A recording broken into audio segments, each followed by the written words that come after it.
حدیث مبارکہ ہے مسند امام احمد کی، اللہ کے نبی فرماتے ہیں ان اللہ کریہ لکم ثلاثا، اللہ تعالیٰ کو تین چیزیں بڑی ناپسند، چیزیں ہمارے معاشرے میں عام ہیں۔ اللہ کے نبی نے فرمایا قیل وقال، بے جا بحث و مباحثہ کرنا۔ ابھی شریعت کا پتہ کوئی نہیں، حدیث کا ریفرنس پتہ کوئی نہیں، قرآن کی آیت سے علم کوئی نہیں، ہم جناب ادھر سے سنی اور جا بحث و مباحثہ شروع کر دیتے ہیں۔ قیل وقال، بے جا بحث و مباحثہ کرنا یہ اللہ کو ناپسند ہے۔ ایک بندہ دیندار ہے ہی نہیں، وہ دین پر مناظرے کر رہا ہے۔ ایک بندے نے دین پڑھا ہی نہیں ہے، وہ انجینئر کی ڈگری لے کے بیٹھا ہوا ہے، وہ جناب ہمیں دین سکھا رہا ہے اور ہم سے کہہ رہا ہے کہ مولویوں کو دین کا پتہ ہی نہیں ہے۔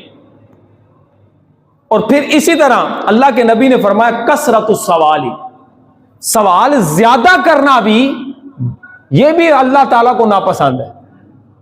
بعض لوگ بے